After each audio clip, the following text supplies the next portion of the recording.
श्री गणेश नमः। दोस्तों, आप हमारा यूट्यूब चैनल देख रहे हैं। हमारे सत्संग में आपका स्वागत है। दोस्तों, आज इस वीडियो में हम जानने वाले हैं कि मकर संक्रांति कब है। दूरचंद्र की शब्द आया 15 तारीख को सूर्य देव धनु राशि को छोड़कर शनि देव की राशि मकर में प्रवेश करने वाले हैं। जब सूर्य देव के पुत्र की राशि में प्रवेश करने वाले हैं तो शुभ कार्य भी शुरू हो जाएंगे और धनराशि का कमूर्ता भी संपन्न होगी। हम इसके बारे में भी जानेंगे और मकर संक्रांति के शुभ काल के बारे में भी जानेंगे। अगर आपको यह वीडियो पसंद आए तो इसे लाइक और शेयर करें। अगर आप इस चैनल को पहली बार देख रहे हैं तो सब्सक्राइब करें ताकि आने वाले नए वीडियो की जानकारी आप तक तुरंत पहुंच सके। धन्यवाद। ओम भूर्भुवस्वः तत्सवितुर्वरेण्यं भर्गो देवस्य धीमहि धियो यो प्रचोदयात्। बोलो। हमें मंगल कामना का पतंग उत्सव जरूर मनाना चाहिए, लेकिन हमें अपना और दूसरों का भी ध्यान रखना चाहिए और उसी के अनुसार खुशी का त्योहार मनाना चाहिए।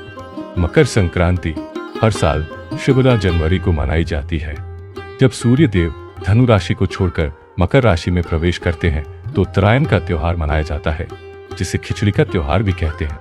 मकर संक्रांति का नाम अलग अलग क्षेत्रों में अलग अलग है, लेकिन यह त्योहार एक ही है। यह पूरे राज्य में मनाया जाता है, जिसे पतंग उत्सव भी कहते हैं। आसमान में पतंग उड़ाकर यह त्योहार मनाया जाता है। संक्रांति का मतलब है कि सूर्य देव एक राशि को छोड़कर दूसरी राशि में प्रवेश करते हैं। ज्योतिष के अनुसार ऋतु राशियां होती हैं। मेष से मीन तक सूर्य देव हर राशि में एक महीने तक रहते हैं। जब सूर्य देव धनु राशि में आते हैं तो धनराशि का मूर्ता विराजमान होते हैं। मीन राशि में आने पर मीनारक का मूर्ता विराजमान होती है। लेकिन धनु, मकर और कुंभ राशि से जो सूर्य देव के पुत्र हैं, शनि देव महाराज की राशि मकर है, जो न्याय और दंड के देवता माने जाते हैं। सूर्य नारायण देव मकर राशि में प्रवेश करते हैं। पिता और पुत्र का मिलन होता है। हालांकि यह भी कहा जाता है कि पिता और पुत्र की आपस में नहीं बनती, लेकिन आज शनि देव अपने पिता का स्वागत करते हैं, इसलिए त्योहार मनाया जाता है।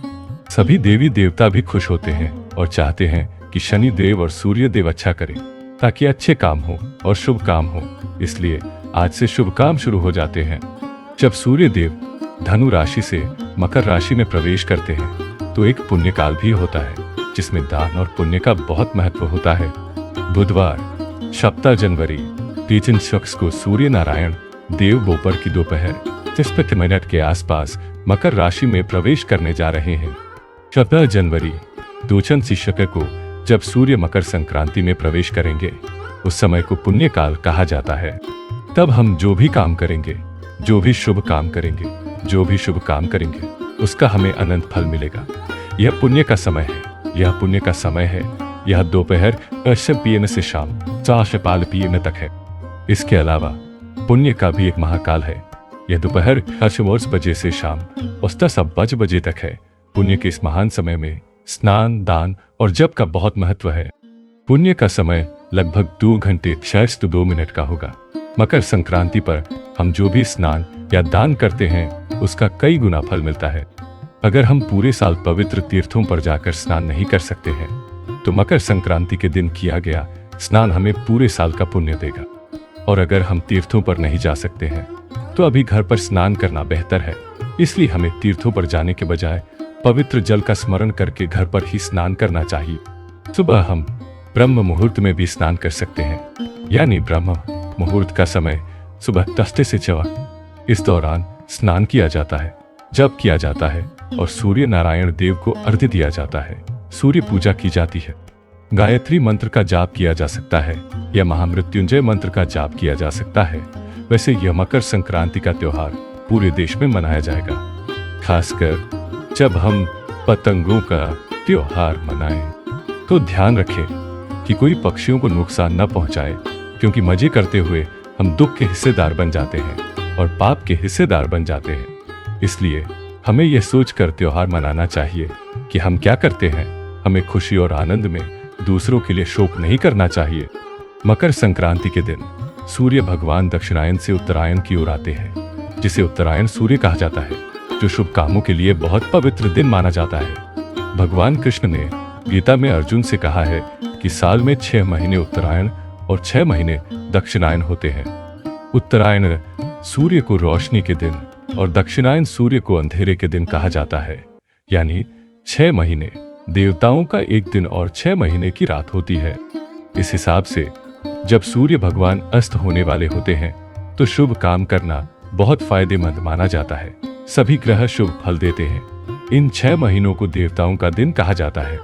मकर संक्रांति के दिन सूर्य की पूजा करने से कुंडली में सूर्य मजबूत होता है। सरकारी नौकरी, नाम, कीर्ति, पिता का साथ, राजनीति में तरक्की वगैरह मिलती है। सूर्य देव आत्मा के कारक हैं। अगर आत्मा पवित्र होगी तो हमारा जीवन भी पवित्र होगा। इसलिए आत्मा का कल्याण करने के लिए, यानी जब हम अपना कल्याण करना चाहें तो हमें सूर्य की पूजा के साथ साथ अपने कर्मों की पवित्रता के साथ यह जीवन जीना चाहिए। तब आखिर में हमें मोक्ष मिलता है। महाभारत के युद्ध के दौरान भीष्म पितामह मकर संक्रांति के दिन का इंतजार कर रहे थे।